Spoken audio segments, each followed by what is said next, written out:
Baiklah, bismillahirrahmanirrahim. Assalamualaikum warahmatullahi wabarakatuh.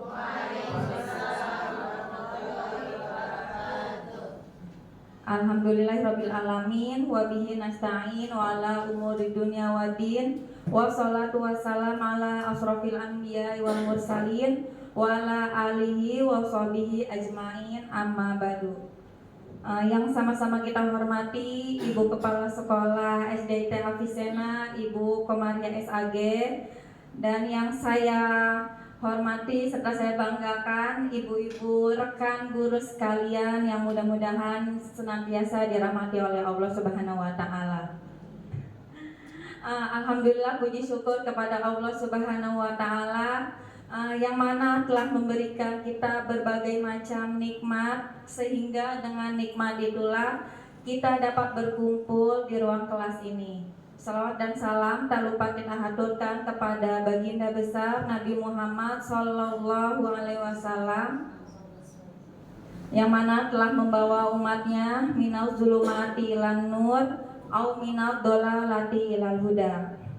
Ya, baiklah ibu-ibu semuanya, sebelumnya saya ucapkan jazakumullahu ahsanal jaza. Terima kasih atas keluangan waktunya di sela-sela pengoreksian tugasnya untuk menghadiri diseminasi budaya positif. Jadi diseminasi apa ibu-ibu? Ada yang tahu nggak? Ada yang pernah dengar? Ya, diseminasi ini artinya penyebaran atau menyebarluaskan budaya positif di lingkungan sekolah kita. Jadi di pembelajaran CGP saya di angkatan yang ke-10, saya sudah selesai pada modul 1. Modul 1 ada sampai 4 pembahasan. Yang ini pembahasan terakhir tentang budaya positif. Jadi saya belajar, terus saya mengamalkan. Kalau saya mengamalkan sendiri, apalah saya gitu ya, di antara 1000 murid dan 53 guru-guru kita. Jadi di sini saya ditugaskan untuk menyampaikan pelajaran yang sudah saya pelajari. Dan saya tahu ibu-ibu semuanya sudah menyelesaikan PMM ya, sebagian besar ya. Salah satunya ada materi tentang budaya positif juga, Bu. Jadi di sini tuh kita hanya sharing. Saya hanya sharing, ibu-ibu pun mungkin yang sudah belajar mereview kembali pelajarannya, ya. Jadi saya di sini bukan lebih baik atau lebih paham. Di sini saya hanya mereview, sharing tentang pembelajaran yang sudah saya pelajari. Ya, selanjutnya saya minta sambutan dari Ibu Kepala Sekolah tentang pertemuan kita pada hari ini. Kepada Ibu Kepala Sekolah, waktu dan tempat dipersilakan.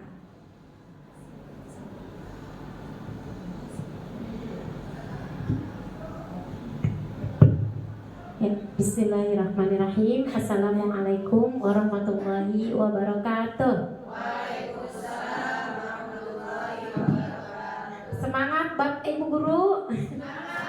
Semangat ya. Alhamdulillah. Alhamdulillahirabbil alamin. Allahumma shalli ala sayyidina Muhammad wa ala ali sayyidina Muhammad. Yang sama-sama kita sayangi dan kita banggakan calon guru penggerak kita nih Bu, Khairatul Ummah, yang alhamdulillah tadi sudah disampaikan sudah berhasil menyelesaikan modul pertamanya. Dan yang saya banggakan dan saya cintai para ibu guru semuanya yang hadir pada diseminasi kali ini. Mudah-mudahan Allah mencatat sebagai amal kebaikan buat kita semua. Amin ya rabbal alamin. Puji syukur kehadirat Allah Subhanahu wa taala, hari ini kita masih diberikan kesehatan sehingga kita masih bisa belajar bersama, sharing bersama dalam rangka meningkatkan pelayanan untuk para peserta didik yang sudah diamanahkan kepada kita. Salawat dan salam senantiasa tercurah kepada baginda Nabi kita Muhammad Sallallahu Alaihi Wasallam. Tidak berpanjang kalam, mungkin di sini tadi Buma sudah menyampaikan, saya hanya sedikit menguatkan bahwasanya betul tadi yang dikatakan Bu Uma. Alhamdulillah para guru sudah menyelesaikan mayoritas ya, sudah menyelesaikan materi di PMM-nya. Mudah-mudahan menyusul penyelesaian aksi nyata untuk semua yang sudah kita pelajari melalui video maupun PDF di PMM yang sudah kita pelajari. Nah, rekan kita alhamdulillah Allah berikan kepercayaan, Allah berikan amanah untuk belajar lebih banyak lagi, lebih jauh lagi di CGP. Mudah-mudahan bisa menjadi amal jariah ya buat beliau, sehingga kita yang belum masuk nih bisa sama-sama belajar melalui salah satunya forum diseminasi ini ya. Diseminasi, susah banget nyebutnya ya. Karena memang ya tabiatnya ilmu itu memang diajarkan ya, disampaikan. Jadi seberapapun kita belajar, kita mempelajari suatu ilmu, kalau kita simpan buat diri sendiri itu tidak akan bermanfaat ya. Mudah-mudahan kita semua bisa mendapatkan imbas yang terbaik dari salah satu rekan kita, dan mudah-mudahan kedepannya ibu-ibu semua bisa menyusul dan kita bisa saling tolong menolong seperti ini ya Bu ya. Alhamdulillah sudah tadi mengorbankan waktunya dan tenaganya, mudah-mudahan jadi amal solih. Insya Allah nanti ibu-ibu semua yang akan berdiri di posisi Bu Uma, nanti saya juga ikut memberi sambutan ya. Itu saja, semangat buat semuanya, mudah-mudahan sukses Bu Uma dan teman-teman semua. Sekali lagi kita hanya berharap ini adalah bagian ikhtiar kita untuk terus meningkatkan pelayanan untuk para peserta didik kita, memberikan pembelajaran yang terbaik, dan pada akhirnya hanya kepada Allah kita berharap balasan, karena tidak ada yang paling sempurna balasannya kecuali Allah Subhanahu wa taala. Saya akhiri, mohon maaf kurang lebihnya. Wassalamualaikum warahmatullahi wabarakatuh.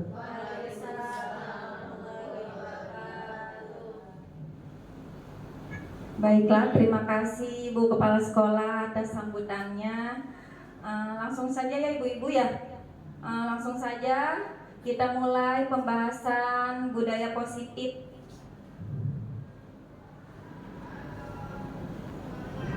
Ya, sebelum kita masuk ke pembahasannya, di sini saya akan membacakan latar belakang budaya positif. Sesuai dengan filosofi Ki Hajar Dewantara yang mengumpamakan sekolah sebagai ladang tempat persemaian bibit-bibit, agar bibit bisa berkembang secara maksimal, maka petani dapat memperbaiki kondisi tanah, memelihara bibit tanaman, dan memberi pupuk dan air, membasmi ulat-ulat dan jamur yang mengganggu bibit tanaman dan lain sebagainya. Jadi di sini ibu-ibu, menurut Bapak pendidikan kita, yaitu pendidikan itu diibaratkan dengan apa Bu? Dengan ladang. Terus kita jadi apa gurunya? Iya, kita jadi petaninya, muridnya jadi bibitnya. Jadi mereka itu sudah ada kodratnya dari lahir. Tinggal kita menuntunnya, membimbingnya untuk menegaskan kodrat-kodrat yang baik yang ada pada dirinya gitu. Selanjutnya, oke, di sini ada pertanyaan pemantik. Ibu hanya disuruh menjawab setuju atau tidak setuju. Yang pertama, pemberian hukuman dapat mendisiplinkan siswa. Setuju tidak ibu-ibu? Yang suka menghukum ada nggak? Yang ditanya setuju atau tidak? Condongnya kemana? Kadang setuju. Jadi gimana jawabannya Bu? Sebagian setuju sepertinya. Oh yaudah, oke, kita sepakati ya, setuju. Yang kedua, pemberian hadiah dapat meningkatkan prestasi siswa. Ayo yang sering, oke, Bu Titin yang sering ngasih reward ya. Setuju. Yang ketiga, guru harus mampu memberikan solusi untuk setiap siswa yang bermasalah. Setuju. Ya, sangat setuju. Yang keempat, guru berperan sebagai teman bagi siswa. Setuju atau tidak? Berarti semuanya setuju ya Bu ya? Benar. Oke, nanti ada ya. Gimana Bu? Setuju dengan catatan? Ya boleh. Mau menanggapi silakan. Karena kan bahasanya ada kelebihannya. Ya, ini yang pertama, pemberian hukuman dapat mendisiplinkan siswa. Sebenarnya kan kita sudah dari lama ya hukuman itu cenderung seperti menghakimi, memvonis. Maka kita lebih memilih bahasanya konsekuensi, gitu kan ya. Karena itu lebih terukur sehingga bahasanya juga dari segi bahasa tidak horor kan gitu ya. Kemudian yang kedua, pemberian hadiah meningkatkan prestasi. Betul, setuju, tetapi tidak mutlak. Kenapa? Karena pemberian hadiah ini sifatnya eksternal. Dan yang namanya eksternal, apalagi sifatnya hal yang menyenangkan, ini nanti seperti narkoba. Dia akan naik terus levelnya, dosisnya. Jadi misalnya kita ngasih hadiah untuk anak yang bisa membaca, misalnya kelas 1 ya, kita kasih hari ini penghapus, wah seneng banget gitu ya. Besok kita kasih lagi penghapus, itu akan biasa-biasa, dia cenderung akan meminta rasa naik penghapus dan pensil terus gitu. Dan itu menurut saya tidak bagus untuk proses pendidikan, karena dia akan sangat tergantung dengan reward yang kita berikan, sehingga motivasi internalnya untuk belajar akan terabaikan. Makanya menurut saya hadiah memang pada saat tertentu penting, tetapi membangkitkan prestasi siswa secara internal itu jauh lebih penting itu, sehingga mereka punya rasa tanggung jawab sendiri untuk berprestasi, bukan karena saya mau dapat A, saya mau dapat B, gitu kali Bu Ma. Makasih ya. Kepala sekolah kita, Masya Allah, kayaknya udah tuntas Bu. Pembahasan udah akan dibukokong. Itu materi intinya yang saya mau sampaikan hari ini. Masya Allah, Bu Kokom udah selesai. Saya sebut kata aja langsung, oh iya paham, yang segitiga itu Bu. Iya. Baik ibu-ibu, jadi gimana? Mau dirubah jawabannya? Dengan catatan ya? Berarti poin 1 dan 2 ada catatannya. Baiklah. Nanti sepanjang perjalanan saya memaparkan ini mungkin akan ada jawaban-jawaban ya. Lanjut. Baiklah, di sini apa itu budaya positif? Ada yang mau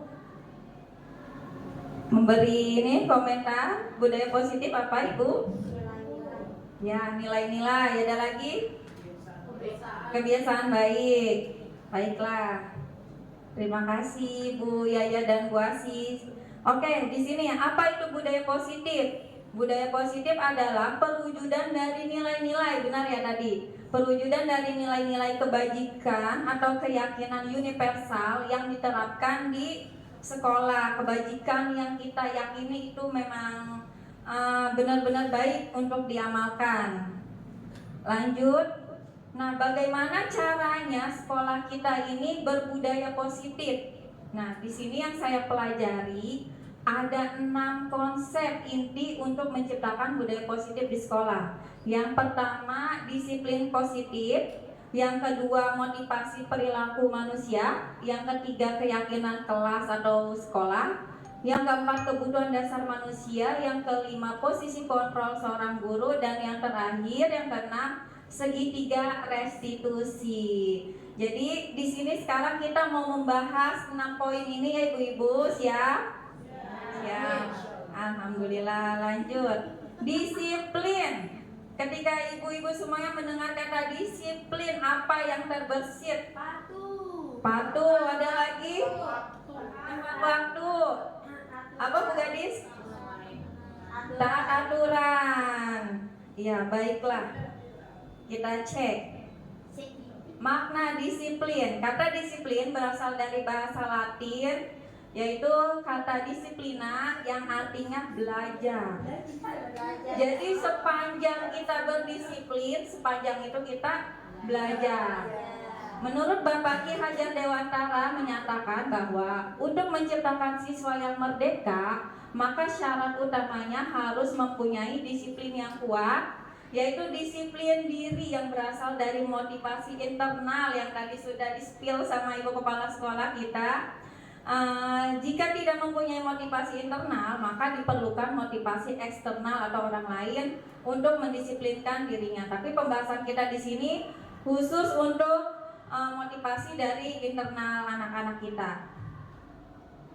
Oke, lanjut ke pembahasan pertama. Disiplin positif adalah salah satu cara penerapan disiplin yang bertujuan untuk menumbuhkan kesadaran serta memberdayakan anak untuk melakukan sesuatu tanpa sogokan, ancaman maupun hukuman. Jadi ada konotasinya nggak Bu antara disiplin sama hukuman?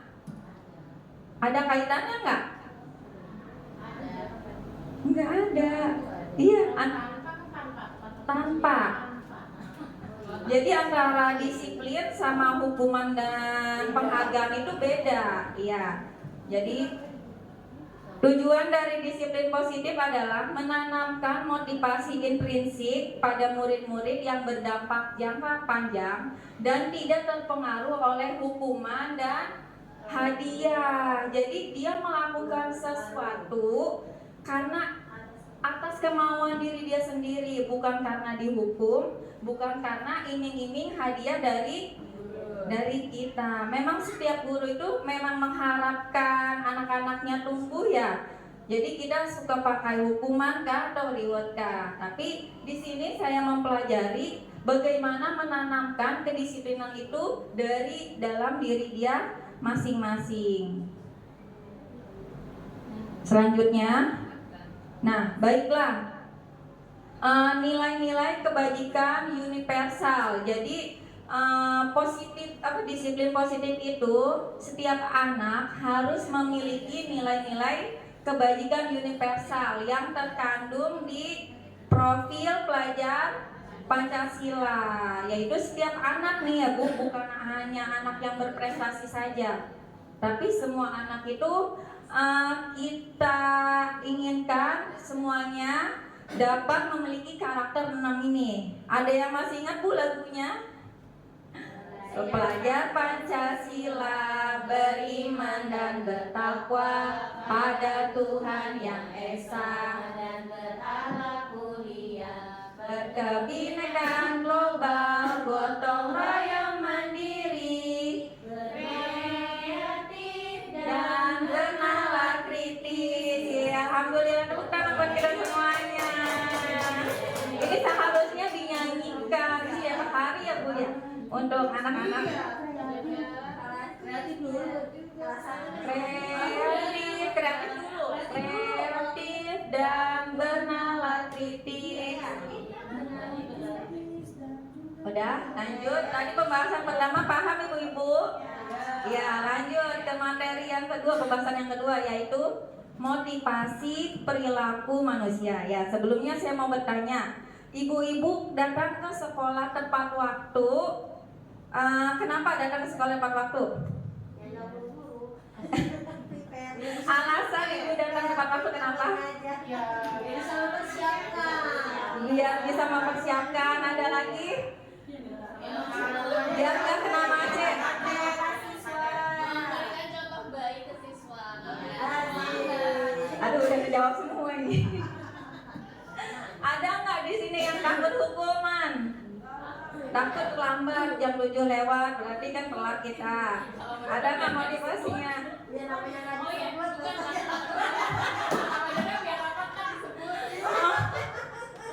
Biar dapat penghargaan ketika raker ya Bu ya. Ada mungkin, atau biar nggak dipanggil semesteran ke rumah kepala sekolah. Tadi berarti malu-malu ya Bu ya. Dipancing. Ya, jadi motivasi perilaku manusia tadi kenapa kita datang tepat waktu, mungkin ada beberapa guru mungkin nggak di sini ya Bu ya. Takut hukuman. Nah, berarti itu masuk ke sini, menghindari ketidaknyamanan atau hukuman. Jadi dia berperilaku tepat waktu karena takut dihukum. Dan yang kedua tadi yang ceritanya Bu Kiki, yang Pak Dodo, dia tepat waktu karena biar disebut ketika laker. Ya, itu motivasi yang kedua. Dan motivasi yang ketiga yaitu menghargai diri dan menjadi orang yang mereka inginkan. Baiklah Ibu-ibu, dari 3 pembahasan ini, mana yang harus ada pada diri kita? Ya, jelas yang ketiga ya, kita datang tepat waktu itu karena menghargai diri dan menjadi orang yang menjadi orang yang mereka atau kita inginkan. Nah, ini salah satu contoh motivasi dari dalam diri ya. Kalau yang dua ini dari eksternal atau dari luar, yang ketiga ini dari internal. Paham Ibu? Iya. Lanjut, di sini ada bagian tentang hukuman, konsekuensi dan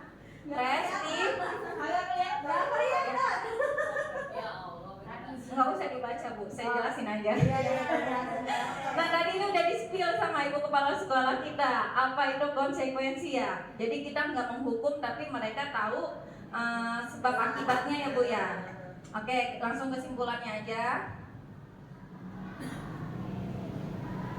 Berdasarkan bagian yang tadi, penjelasan tentang hukuman, konsekuensi, dan restitusi adalah kalau hukuman biasanya itu tidak terencana, bersifat satu arah, bisa berupa hukuman fisik, psikis, ataupun kata-kata kasar. Jadi hukuman itu condong ke refleks kita ya biasanya, entah refleks melalui kata-kata kita atau melalui perbuatan kita dengan menghukum siswa kita yang bermasalah. Yang kedua, konsekuensi bersifat terencana, sudah disepakati, bentuk-bentuk konsekuensi dibuat oleh guru atau sekolah. Ada yang tahu ini perbedaannya antara hukuman sama konsekuensi? Beda nggak di sini Ibu?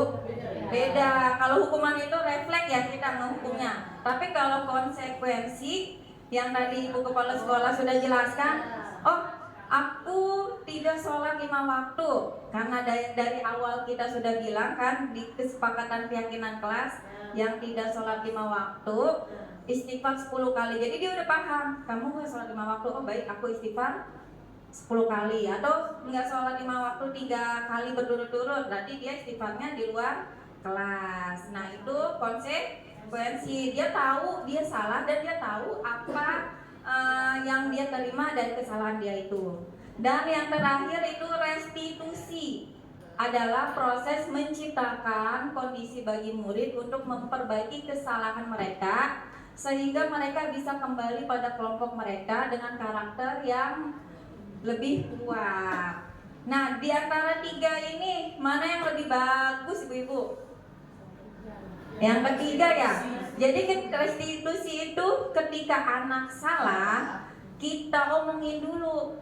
Kenapa kamu nanya dulu. Pasti kan anak itu berbuat salah ada alasannya gitu kan. Lalu kita kembali lagi ke restitusi, keyakinan kelas kita atau peraturan kelas ketika berbuat salah seperti ini, apa yang harus kamu perbuat gitu. Terus kita cari solusi juga Ibu, bagaimana agar kamu tidak terlambat lagi misalnya.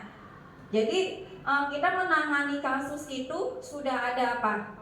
Sudah ada solusi, enggak yang cuma istighfar, besoknya telat lagi, istighfar lagi, ulang lagi, karena dia nggak tahu bagaimana untuk memperbaiki dirinya, ya kan? Kayak misalnya nggak boleh berlari di lorong. Kalau kita nggak jelasin penyebabnya apa, ya pasti terulang lagi. Paling ketemu guru baru dia apa? Baru dia jalan takut gitu kan. Lanjut.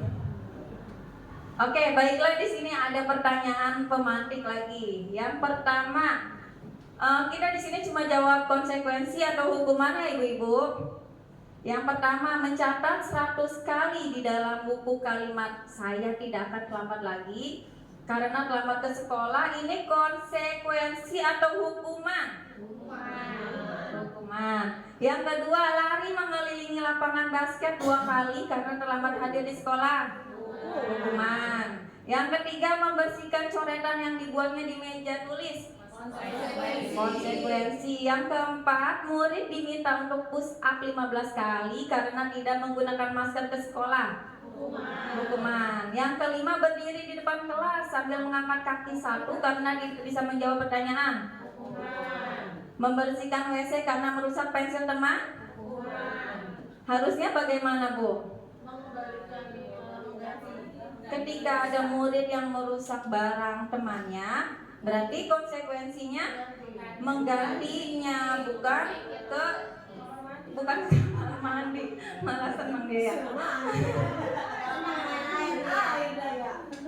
Yang terakhir, lari keliling lapangan karena terlambat 10 menit saat pelajaran PJOK. Hukuman atau konsekuensi? Konsekuensi kan nanti sebelum dia pemanasan dulu kan.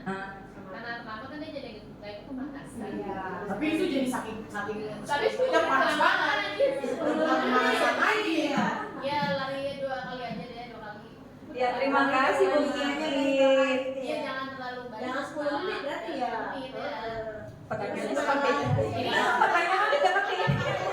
Oh iya, itu salah, itu hukuman. Bukan berarti. Hukuman. Oh, tapi di modul yang saya pelajari ini konsekuensi. Karena kan pelajaran di lapangan bisa 2 jam pelajaran itu kan 70 menit. 10 menit kan paling berapa lama gitu. 10 menit berapa muter itu Bapak Bu ya? Ngos-ngosan. Nanti kita bicarakan sama guru PJOK-nya ya Bu ya. Kita nggak ngajar olahraga di sini. Oke, baiklah. Dihukum oleh penghargaan. Penghargaan itu sebenarnya menghukum anak ibu-ibu. Iya. Kenapa? Ada yang tahu? Ya itu yang Iya, tadi yang yang bilang. jadi tidak ada motivasi dari diri sendiri untuk melakukan baiknya. Jadi karena sesuatu. Karena ada sesuatu, iya. Misalnya nih ya, kita memberikan ranking kepada anak yang ranking 1. Itu sebenarnya kita menghukum dia. Kenapa? Dia akan terhukum ketika dia di posisi 2, 3, 4 gitu kan, di bawah 1. Terus untuk anak yang ranking 2, kita kenapa menghukum anak yang ranking 2? Karena antara ranking 1 dan ranking 2 paling bedanya sedikit ya ibu-ibu ya. Berarti kan kita menghukum dia kan. Begitu juga yang ranking 3 dan ranking 4. Dia kenapa nggak disebut atau nggak dikasih hadiah? Ya karena cuma beda sedikit doang gitu. Jadi contoh dari dihukum oleh penghargaan itu contohnya. Terus di sini ada penjelasan pengaruh jangka pendek bukan jangka panjang yang tadi sudah Bu Kokom spill. Jadi ketika dia kepengen pensil dia baru melakukan apa yang kita perintah, tapi ketika motivasi dia nggak mau pensil ya udah dia nggak mau gitu kalau diiming-imingin dengan penghargaan. Yang kedua, penghargaan itu tidak efektif. Yang ketiga, penghargaan merusak hubungan. Ada yang tahu di sini merusak hubungan kenapa Bu? Iya, jadi anak kayak satu kelas. Kita misalnya saya punya Buma punya pensil 3 yang bisa jawab pertanyaan gitu kali ya.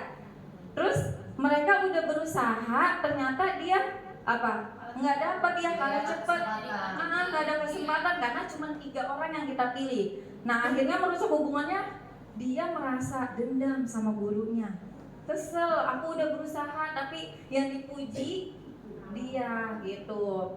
Baiknya kalau mau ngasih penghargaan satu kelas ya ibu-ibu ya, semuanya dapat kalau mau ngeluarin reward gitu. Lanjut, penghargaan itu mengurangi ketepatan, penghargaan juga mengurangi kualitas, penghargaan mematikan kreativitas, dan yang terakhir penghargaan menghukum motivasi dari dalam diri. Jadi kita nggak mau mengkat motivasi dari dalam diri dia, karena kita selalu mengiming-imingi, nih kamu kalau kayak gini nanti hukumannya ini, kamu kalau berbuat yang ini nanti rewardnya ini, ya nggak sih? Jadi dia kepengen bermotivasi pun kita tutup sama hukuman dan penghargaan itu. Lanjut. Baiklah, di sini ada pertanyaan pemantik lagi. Mengapa keyakinan kelas bukan peraturan kelas? Jadi modul yang saya pelajari itu ternyata kita setiap awal tahun ajarannya kebanyakan semuanya Bu ya. Ini Ibu wala semuanya ya.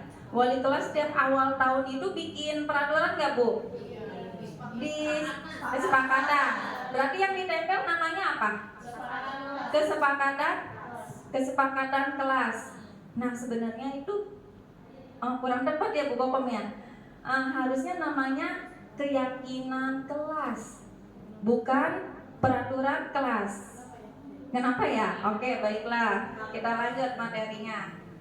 Kenapa bukan peraturan? Nah, yang pertama, mengapa kita, pertanyaan lagi. Mengapa kita memiliki peraturan memakai helm ketika berkendara, Ibu-ibu? Ya, untuk keselamatan. Yang kedua, mengapa murid kita harus kita biasakan berjalan di sebelah kiri? Keselamatan juga, kenyamanan untuk ini ya, lalu lalang di lorong. Dan yang ketiga, mengapa ada aturan mencuci tangan sebelum makan? Kesehatan, kenyamanan, sama keselamatan ini yang disebut keyakinan. Ya, paham Ibu-ibu? Jadi mengapa tadi bukan peraturan tapi keyakinannya? Karena ada nilai-nilai kebajikan dari setiap peraturan yang baik untuk dia dan untuk lingkungan sekitarnya. Lanjut. Keyakinan kelas biasanya dibuat berdasarkan kesepakatan antara guru dan siswa bersifat universal, sedangkan peraturan biasanya dibuat oleh guru bersifat satu arah. Nah, kalau kita di sini biasanya bikin peraturan dibahas bareng-bareng ya, dibahas bareng-bareng sama anak, sama siswa. Nah, karena udah dibahas bareng-bareng, berarti kan dia udah bikin bareng-bareng, gitu kan? Nah, maknya aja berarti di sekolah kita diganti dengan keyakinan. Ya, setuju nggak Bu? Iya, berarti awal tahun ajaran kita ganti keyakinan kelas. Baiklah. Di sini saya akan menjelaskan prosedur pembentukan keyakinan sekolah atau kelas. Yang pertama, mempersilahkan warga sekolah atau siswa untuk mencurahkan ide tentang peraturan yang kita sepakati. Selanjutnya, mencatat semua masukan dari murid-murid. Lalu ganti kalimat negatif menjadi positif. Berarti tidak ada kalimat tidak gitu ya. Jangan. Misalnya jangan berlari di lorong diganti dengan apa, Bu? Ya, berjalan di sebelah kiri. Begitu selanjutnya. Lalu tinjau kembali curahan pendapat yang terkumpul dan susun menjadi keyakinan kelas atau sekolah. Tinjau ulang keyakinan kelas yang sudah tersusun. Biasanya itu keyakinan kelas terdiri dari 3 sampai 7 keyakinan, dan setiap warga kelas itu harus hafal keyakinan kelas dia apa saja. Lanjut, meninjau dan menyetujui dengan menandatanganinya. Kemudian kalau sudah jadi keyakinan kelas itu ditempel di dinding kelas ya. Lanjut. Nah, kenapa tadi bukan peraturan ya? Nah, peraturan ada untuk diyakini menjadi keyakinan kelas. Nah, dari keyakinan kelas sudah mereka patuhi, jadilah lingkungan sekolah kita menjadi lingkungan yang positif. Kalau lingkungan kita sudah menjadi lingkungan yang positif, akhirnya terbentuklah budaya positif. Itu paham ya Ibu? Jadi mulai dari peraturan tumbuh jadi intrinsik ya, keyakinan dari siswa kita. Kalau semuanya sudah menjalani masuk ke lingkungan positif, lalu lingkungan sekolah kita bisa berbudaya positif. Lanjut. Masuk ke pembahasan yang keempat. Kebutuhan dasar manusia, ya ibu-ibu di sini. Pada intinya setiap manusia maupun murid-murid kita itu memiliki 5 kebutuhan dasar. Yang pertama apa ibu-ibu? Bertahan hidup atau yang berkaitan dengan fisik. Yang kedua, kasih sayang dan rasa diterima. Yang ketiga, penguasaan. Yang keempat, kebebasan. Yang kelima, kesenangan. Jadi ini dia pokok kebutuhan dasar manusia. Oke, baiklah. Mari kita menjawab pertanyaan ini. Yang pertama, aku senang main kejar-kejaran dengan ibu guru. seru. Berarti anak itu butuh apa Bu dari 5 tadi? Butuh apa? Butuh kesenangan. Yang kedua, ibu kejar aku karena ibu guru sayang aku. Berarti kasih sayang dan rasa diterima. Yang ketiga, aku hebat kan bisa bikin ibu guru kejar aku. Masuk kemana? Penguasaan ya? Ya. Yang keempat, aku bosan belajar mewarnai terus dalam kelas. Masuk ke kebebasan. Nah, yang bertahan hidup ini biasanya anak yang nggak bawa snack misalnya ya, dia ngambil snack temennya, ya kan? Ya karena dia butuh apa? Lapar gitu kan? Iya.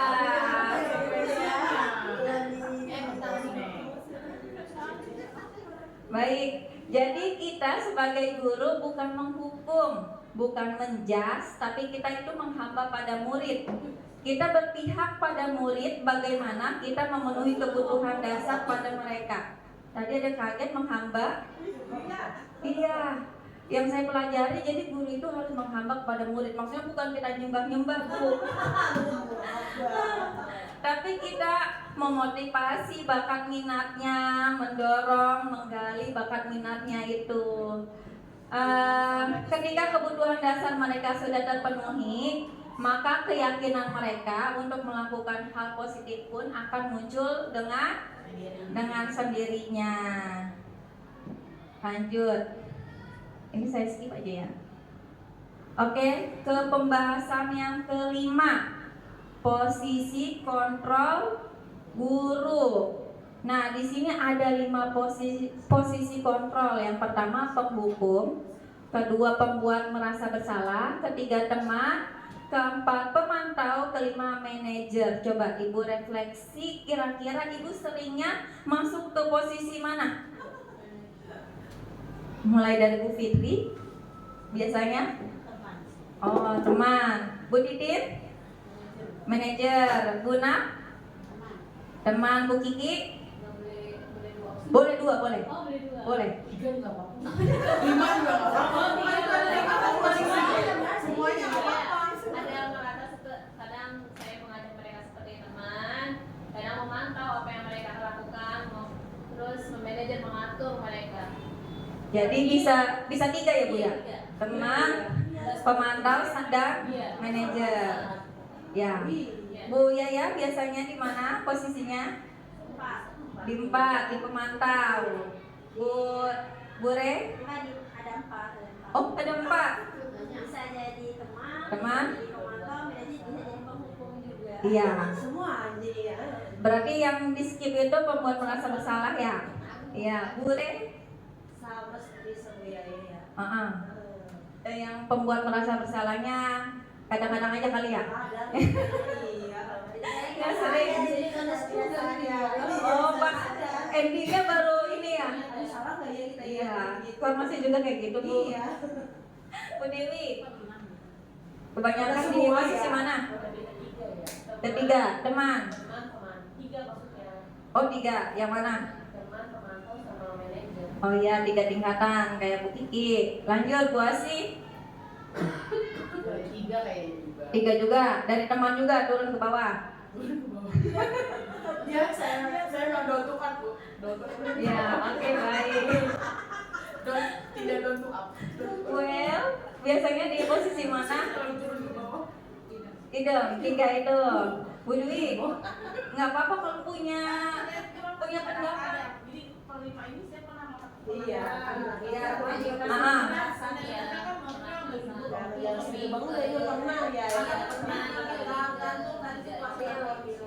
Kondisional ya, berarti 5-5-nya ini bisa dilakukan sama Bu Dwi. Baik, Bu Gadis, 5-5-nya. Kadang menyesuaikan kondisi anak apa kondisi apa? kadang suka terbawa kondisi mood juga gitu. Mood juga ya? Iya, namanya manusia ya. Manusia kok. Namanya juga manusia. Iya, manusia. Kalau lagi Terus kami bajunya apa Bu, saya banyak temen aja Bu, besti. Padahal mah nggak juga, di dalam nggak ada yang tahu kan. Saya mau semuanya jujur itu kan. ya nggak apa-apa Bu.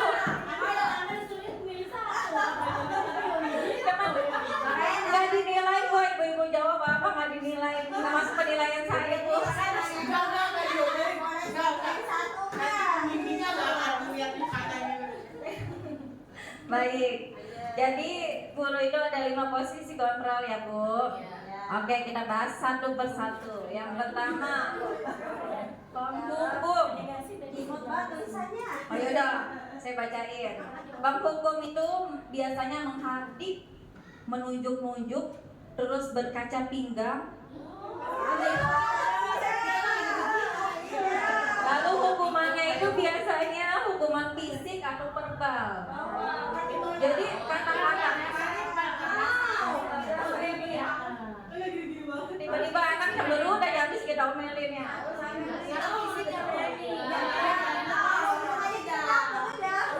Ibu verbal bisa setiap hari ke apalagi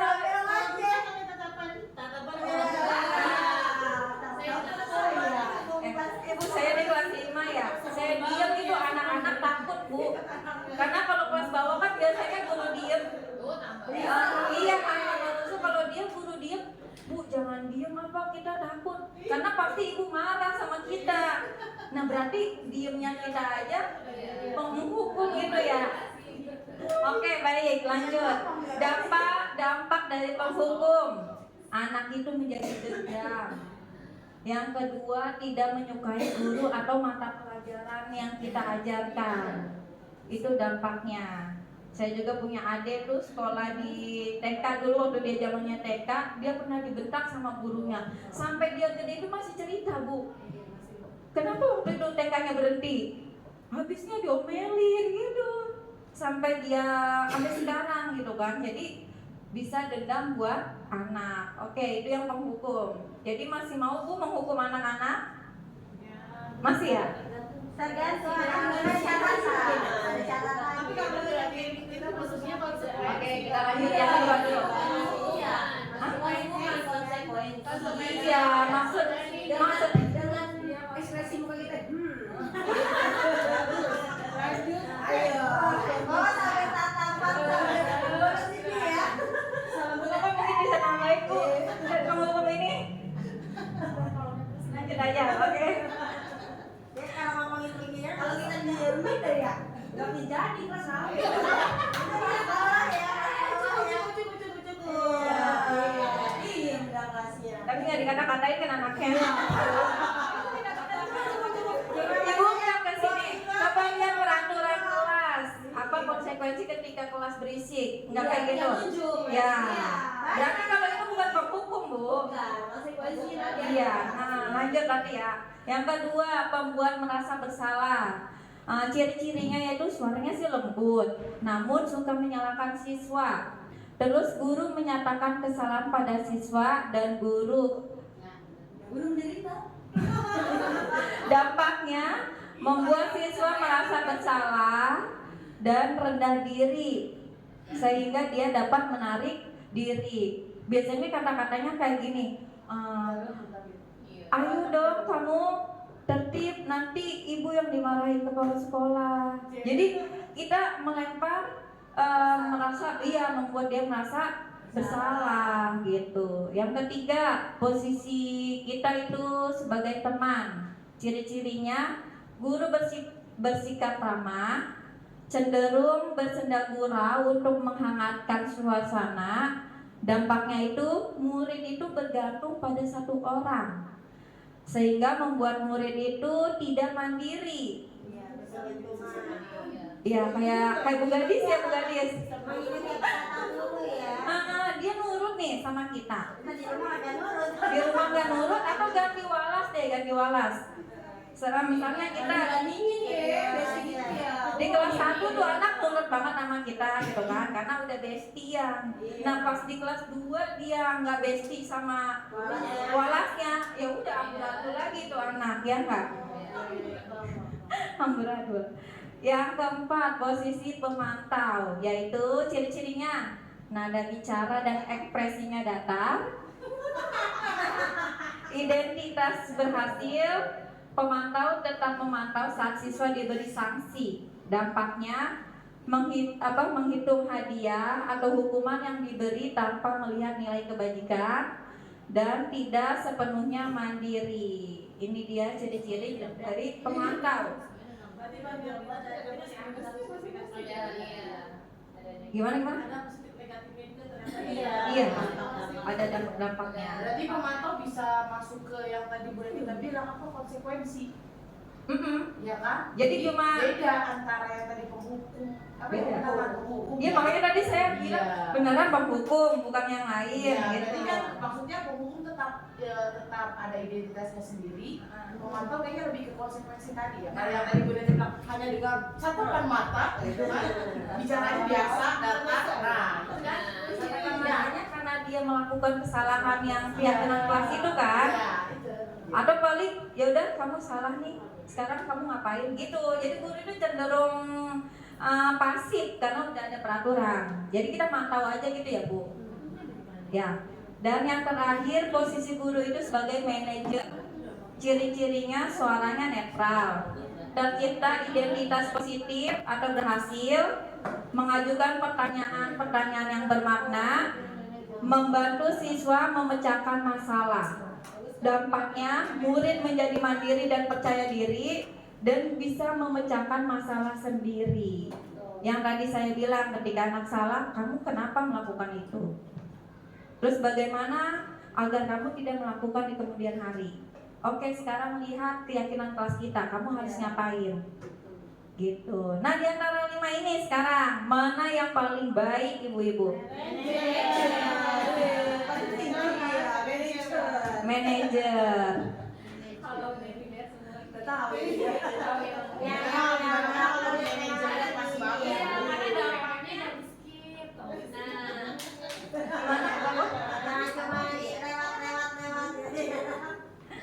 Ya, jadi di sini mudah-mudahan kita menjadi guru yang senantiasa ada di posisi manajer ya ibu-ibu ya. Mungkin sesekali perlu kali ya Bu Kopam, apa gimana ya? Boleh sedikit nambah. Jadi dari bahasa ini, terima kasih ya Bu Ma. Terima kasih kesempatannya Bu Ma. Jadi alhamdulillah kita sudah dengan tuntas ya mempelajari materi, walaupun sebenarnya ini ada di PMM gitu. Makanya kita belajar sabar untuk skip untuk bagian-bagian penting gitu ya di PMM. Kemudian terkait dengan tadi pembahasannya, memang betul. Jadi semua ini kan sebenarnya kalau sekolah kita ya bermuara pada pembentukan karakter positif yang emang itu sudah jadi visi dan misi kita kan sebetulnya.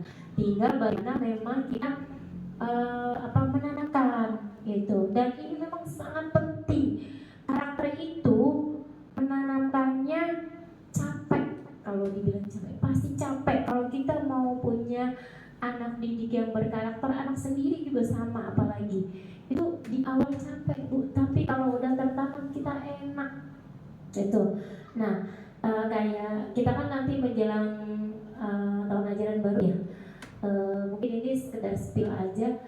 Saya punya wacana nanti kita dibuatkan gitu untuk MPLS. Kenapa? Karena untuk menanamkan karakter yang memang belum tuntas, bahkan sampai di kelas atas. Dan ini perlu kekompakan, kesabaran untuk seluruh guru. Yang namanya nanamin karakter nggak bisa sekali diajarin. Misalnya gini, hari ini kita ngajarin wudhu, terus besok kita ngajarin wudhu lagi, kan udah mulai diajarin Bu. Bukan itu, kalau itu namanya ngasih tahu, cuma sekali. Tapi kalau nanamin sampai dia bisa ajak gitu, itu salah satu sisi aja. Sama kayak misalnya termasuk dalamnya model belajar, ya. Sampai ada yang bilang guru gini, dulu enak Bu waktu kita belajar 2 pekan itu belajar tahfiznya tuh enak gitu kan, anak otomatis baris mundur sendiri, terus lagi setelah sekarang kok buyar lagi ya gitu. Nah berarti kan sudah ada yang merasakan manfaatnya, dan ketika itu kita tidak laksanakan, itu hilang lagi gitu, capek lagi kita gitu. Dan memang ini mudah-mudahan jadi kesadaran kita bersama nanti, wabil khusus memang momentumnya tuh MPLS ya. Jadi masa transisi, kalau di Bandung itu kan masa transisi PAUD ke SD itu memang berat, karena dari yang dia biasa di TK pulang cepat, apalagi kita full day gitu, itu memang luar biasa butuh ininya. Dan penguatan untuk yang anak kelas atasnya juga sama Bu, karena udah mulai gede gitu ya. Apalagi kalau dilihat fase usia anak kita itu kan 7 tahun kedua. Ini sebenarnya masa yang emas banget buat kita nanti karakter.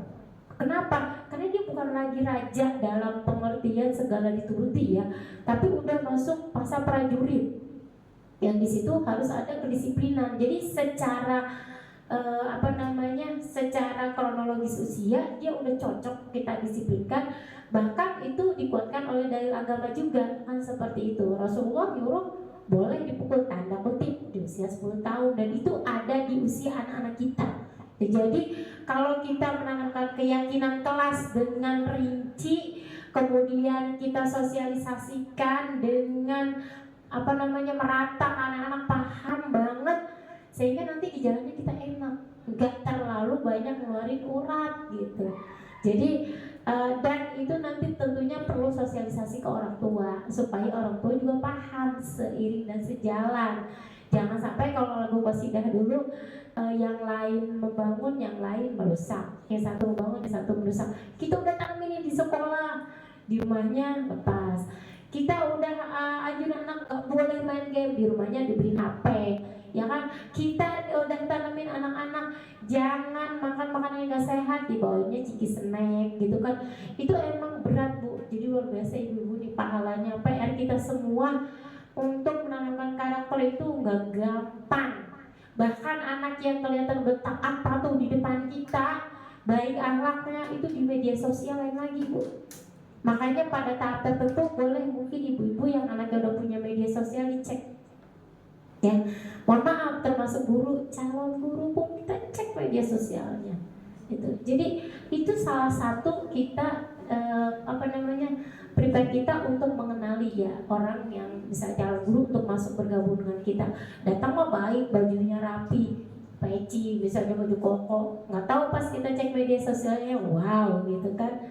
Nah itu juga penting karena kita guru Bu, bukan buruh ya. Kalau buruh yang penting dia bisa bekerja profesional, ditugaskan A, kerjakan A. Tapi kalau kita ada nilai-nilai selain yang terlihat secara fisik, itu yang susah. Karena kita qudwah, uswah, itu yang berat ya. Masalah keyakinan kelas, kedisiplinan, itu sebenarnya intinya pada contoh dan konsekuensi kita untuk tetap menegakkan itu. Karena kalau kita lemah sedikit, oh nggak apa-apa gitu. Oh si itu, apalagi kalau merata ya, si itu boleh kok saya enggak. Itu atau kita yang melakukan, ada guru juga melakukan, gitu. Makanya di poin dari yayasan itu dibawakan ada yang menjaga nama baik sekolah di dalam maupun di luar. Jadi kita bukan sekali Bu menegur guru yang ketika kita jumpai di luar itu perilaku maupun pakaiannya tidak mencerminkan seorang guru. Bukan berarti sekolah mau mencampuri pribadi orang, bukan. Karena dia di luar dikenal bahwa dia itu guru kita gitu. Kalau dia luar perilakunya tidak sesuai dengan nilai-nilai seorang guru, otomatis berpengaruh gitu. Jadi itu berat banget PR kita ya. Jadi bukan hanya benerin anak, juga orang tuanya, terutama diri kita sendiri, itu berat banget gitu ya. Tadi kita menghamba kepada murid itu dalam pengertian dan pengertian belajar itu kita Bu orang dewasa kuncinya gitu. Mau ada apa dengan murid kita? Pertama kita refleksi dulu, kita guru kita itu apa gitu ya. Kita kurangnya di mana, kita karena anak itu gimana kita sebenarnya gitu. Sama kayak kita punya binaan, misalnya gini, binaan saya nggak mau dioper gitu ya, kalau upar misalnya, itu sebenarnya kan seolah-olah ngerasa bangga gitu ya. Berarti binaannya itu maunya sama dia gitu kan, loyal, terus sukanya sama dia. Sebenarnya itu salah Kenapa? Karena bikin figuritas. Kayak itu tuh. Jadi ntar dia pindah sama orang yang baru berantakan kan gitu. Jadi kita tanamkan anak itu loyal, disiplin karena nilai yang diyakini, bukan karena kita, bukan karena bestie banget sama kita, bukan karena sayang banget sama kita, boleh, tapi lebih ke nilai. Jadi dimanapun dia berada, siapapun gurunya, dia udah punya nilai yang diyakini itu, dan itu gak gampang, susah aja kan anak kita aja orang tua gitu gak sih ya. Coba deh kalau misalnya rapper, hari ini yayasan gak ada yang datang, tahu semua guru kira-kira gimana? Sama bu, kita juga nyantai gitu. Tapi kalau ini aku tuh yayasan udah datang, Pak Heri udah datang, lagi ngapain juga berdiri kan kita gitu. Artinya itu susah banget gitu ya. Makanya satu kuncinya itu mah minta sama Allah, karena hati dan pikiran Allah yang megang, dan itu kesadaran internal, bukan kita, bukan ranah kita bu. Kesadaran internal anak untuk disiplin, untuk taat, untuk rajin sholatnya, itu bukan ranah kita, itu ranahnya Allah gitu. Makanya kita minta banget ya bu ya, biar kita tuh jadi guru nggak hanya sekedar transfer ilmu, ngasih pengetahuan, tapi juga nanamin nilai. Kan yang dapat pahala kita ya bu ya, nanti kita banyak yang mandiri dari surga, amin ya. Itu aja mungkin Bu Ma, maaf kebanyakan. Masya Allah, terima kasih Bu Kokom atas pemaparannya. Tambahan dari materi ini untuk melekatkan kita lagi tentang keyakinan kelas ya Bu. Jadi tadi tambahannya mulai dari diri sendiri, kita juga perlunya ada kerjasama dengan orang tua. Baik. Ya silakan. Nanya, mumpung ada ngurus lagi. Bismillahirrahmanirrahim. Assalamualaikum warahmatullahi wabarakatuh. Ya, mengenai keyakinan kelas ya, mungkin kalau ditulis itu tidak berjalan di lorong atau maksudnya seperti itu ya. Saya teringat Pak I kita yang terakhir tentang Luqman ya. Di situ kan ada ayat 13, kita kemarin belajar 13 sampai 19 ya. Ya. Nah, di situ kan ada ayat 13-nya, ya bunayya la tusyrik billah. Beliau sendiri menanamkan pada anak itu berkata, jangan wahai anakku, jangan engkau menyekutukan Allah. Ya. Ada lanjutannya. Kemudian di ayat 18 itu, la tutha'ir khaddaka linnas wa la tamshi fil ardi maraha. Janganlah engkau berjalan ya seperti berjalan orang sombong gitu. Itu juga di situ Luqman mengajarkan anaknya jangan gitu. Apakah kita di era ini tidak boleh mengucapkan kata jangan kepada anak-anak kita gitu, yang itu tertera di dalam Al-Qur'an. Karena kan yang saya pahami dari PMM ini memang untuk mengucapkannya itu lebih halus, tidak dengan kata jangan. Gimana menyikapinya? Coba jawab ya Bu. Kenapa tidak ada kata jangan gitu kan?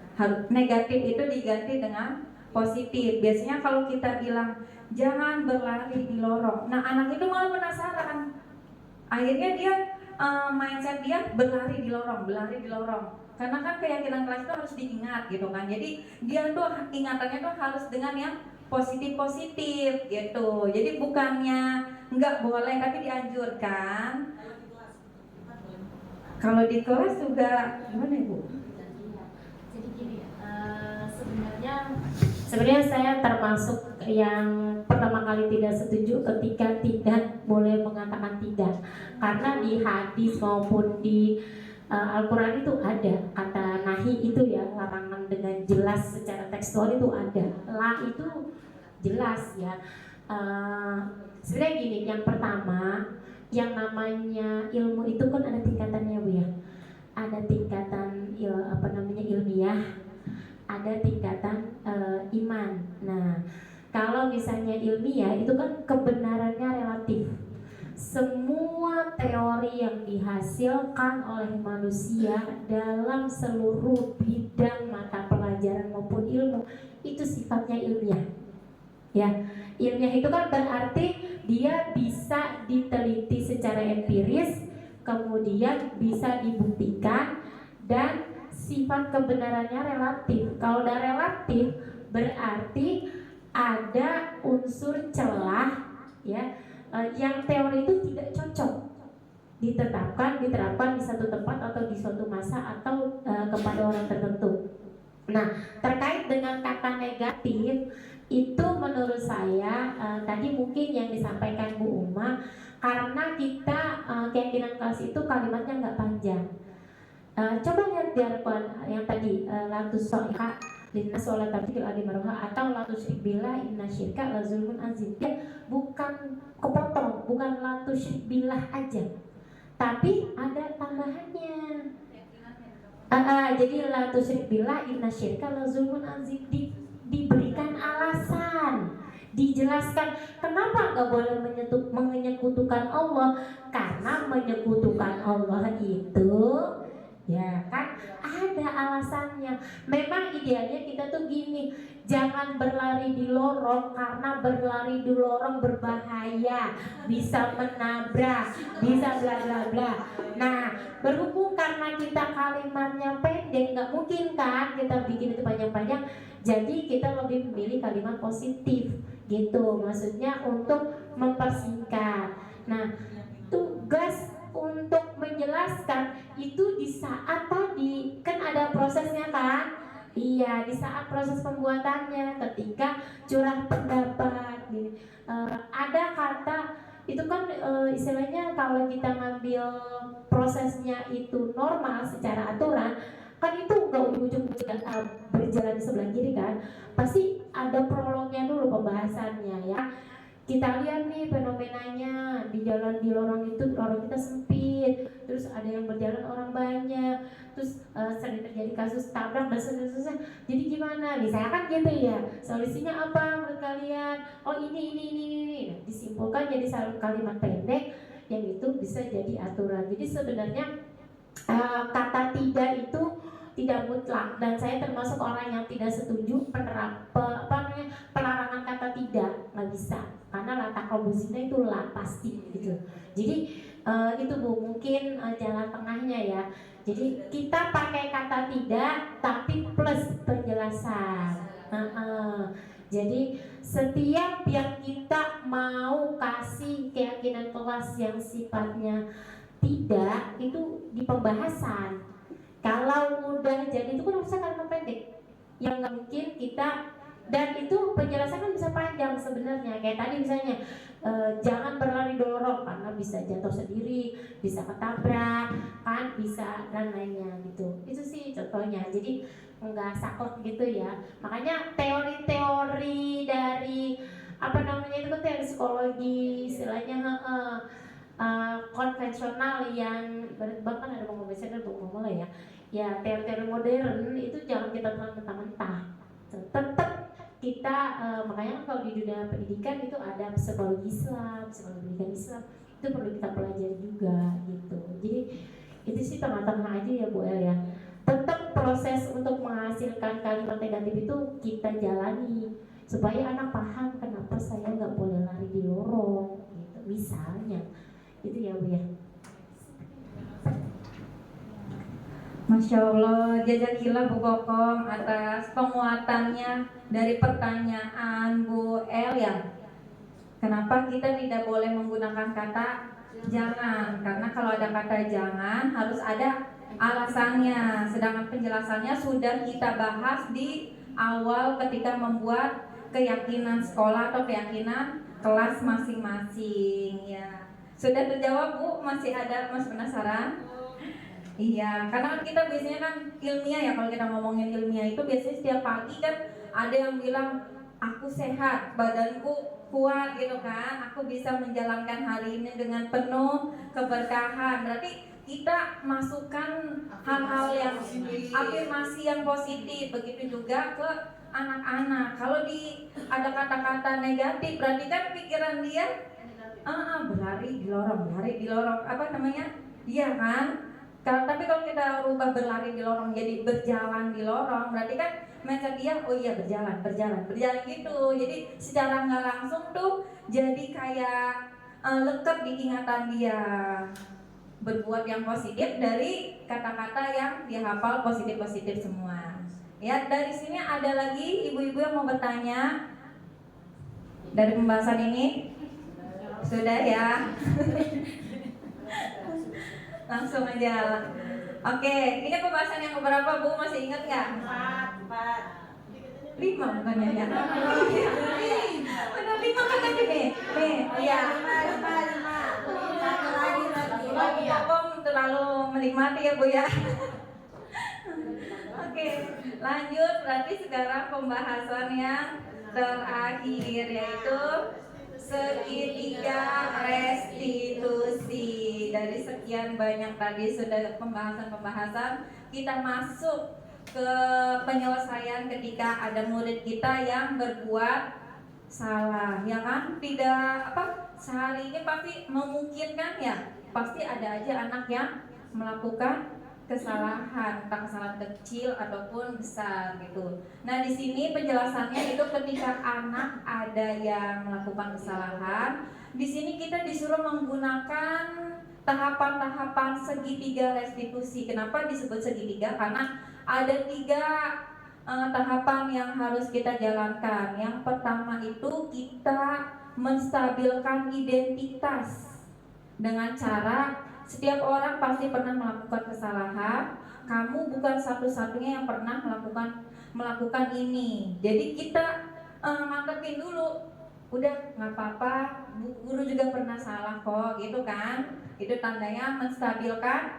identitas. Kalau dia udah stabil, lanjut tahapan yang kedua, yaitu menanyakan keyakinan. Contohnya, nilai apa yang telah kita sepakati ya, yang kamu langgar gitu.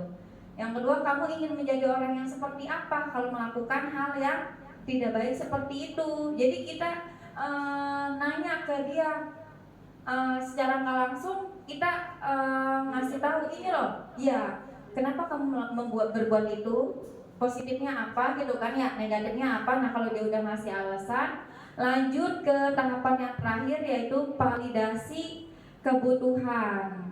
Contohnya, kamu tentu punya alasan mengapa kamu melakukan itu. Adakah cara yang lebih efektif untuk mendapatkan apa yang kamu butuhkan? Jadi selesai masalahnya ya, enggak cuma dihukum saja. Anak itu tahu penyelesaiannya. Baik, ini pembahasan kita yang terakhir. Lanjut, di sini saya ada video belum.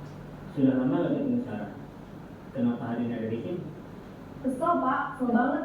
Masa aku dikatain kurang fitnah Pak? Ya aku marah Pak. Aku balik ngatain Eka di depan kelas. Kesel banget. Oh begitu. Ya pasti kamu marah dan kesal.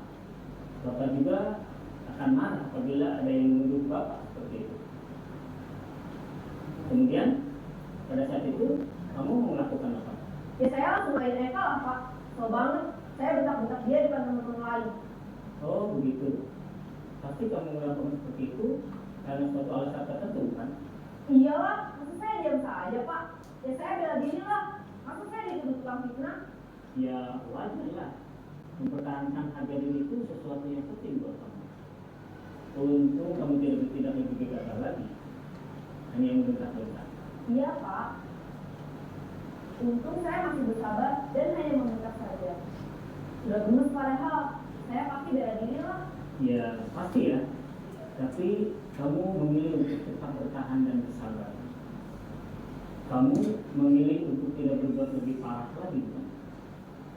Iya.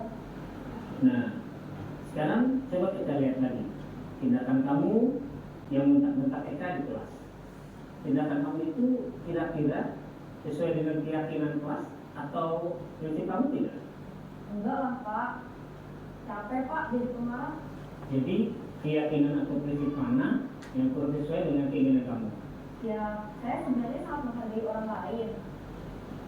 Mungkin saat itu saya menjadi emosi, jadi tidak menunjukkan sikap itu. Kamu meyakini tidak? Menghargai orang lain itu penting buat kamu. Yakinlah Pak. Iya, setuju. Kita harus saling menghargai. Namun, ada juga keyakinan yang kita sepakati yang perlu kita jalankan. Apabila kita sedang marah kan, Ya, saya bisa lebih proaktif, mulai dengan diri sendiri. Saya bisa jadi lebih sabar, mengambil waktu jeda untuk berpikir mau apa selanjutnya. Kira-kira kamu bersedia memperbaiki masalah ini tidak? Sedia, Pak. Kalau kamu memperbaiki masalah ini, kamu akan menjadi orang seperti apa? Saya akan menjadi orang yang bertanggung jawab kali ya, Pak. Dan senantiasa proaktif. Iya. Menurut kamu, bagaimana rasanya menjadi orang seperti itu? Ya nyaman lah, bangga bisa bersabar dan menghargai. Baiklah kalau begitu. Yuk kita pikirkan bagaimana memperbaiki masalah ini. Ya, baiklah ibu-ibu. Itu dia video untuk memperkuat dari materi yang segitiga. Segitiga apa, Bu? Prostitusi. Saya sih melihat di antara kita sudah hampir semuanya ya melakukan seperti ini, cuma mungkin istilahnya aja yang baru kita dengar sekarang. Yang mudah-mudahan senantiasa seperti ini terus ya kitanya. Oke, baiklah, kita ada di penghujung. Pertanyaan yang tadi di awal sudah kita jawab bersama-sama. Kita refleksi lagi, yaitu yang pertama, pemberian hukuman dapat mendisiplinkan siswa. Tadi sebagian besar jawab iya. Nah, setelah Ibu menyimak dari materi ini, berarti jawabannya apa, Bu? Tidak ya. Karena tidak semua hukuman itu dapat mendisiplinkan siswa, karena dia belum ada keyakinan kelas, terus dia juga belum ada dari diri dia sendiri, nilai-nilai dari dalam diri sendiri, motivasi dari dalam diri sendiri. Jadi memungkinkan anak itu dapat melakukan kesalahannya kembali. Baiklah, berarti beda ya jawaban yang pertama dan yang sekarang ya. Yang kedua, pemberian hadiah meningkatkan prestasi siswa. Tadi kebanyakan bilang iya, setuju, apalagi Bu Titin ya. Soalnya sering banget ngasih hadiah, Bu. Tadi juga paling iya setuju gitu. Berarti jawabannya apa, Bu? Tidak. Kenapa tidak? Karena hadiah itu dari mana? Dari eksternal ya. Harus ada, dibalikin lagi, harus ada dari dalam diri sendiri. Kalau dia nggak suka hadiahnya, ya dia nggak akan melakukan hal yang kita perintahkan. Yang ketiga, guru harus mampu memberikan solusi untuk setiap siswa yang bermasalah. Tadi jawabannya iya, berarti sekarang jawabannya sepakat lagi ya, Bu? Iya, sepakat. Yang tadi segitiga itu. Dan yang terakhir, peran guru nih yang tadi posisi kontrol. Guru berperan sebagai teman bagi siswa. Bukan ternyata ya ibu-ibu ya. Harusnya tadi apa posisi kontrol kita? Sebagai manajer. Karena yang bestie-bestian itu ketika kita nggak ngajar pelajaran yang biasa kita ajari ke anak itu, atau wali kelasnya udah ganti, ya udah motivasi belajar dia atau dia taat sama aturannya lepas gitu kan. Ya, baiklah. Alhamdulillah sudah selesai pemaparan saya tentang apa tadi, Bu? Disiplin positif. Ya, mudah-mudahan di sini pertemuan kita pada hari ini bisa bermanfaat untuk ibu-ibu semuanya, khususnya untuk saya sendiri, dan mudah-mudahan kita bisa bersinergi ya ibu-ibu untuk membuat sekolah tercinta kita ini menjadi berbudaya yang positif. Sekarang mungkin udah baik, mungkin kita lebih tingkatkan lagi ya ibu. Kurang dan lebihnya saya mohon maaf, yang salah dari saya, yang benar dari Allah Subhanahu wa taala. Jazakumullah sekali lagi kepada ibu kepala sekolah yang sudah meluangkan waktunya, dan ibu-ibu semuanya, semoga senantiasa sehat, Allah mudahkan segala urusannya. Ya, dari saya cukup sekian. Wassalamualaikum warahmatullahi wabarakatuh. Ya, tepuk tangan buat kita semuanya.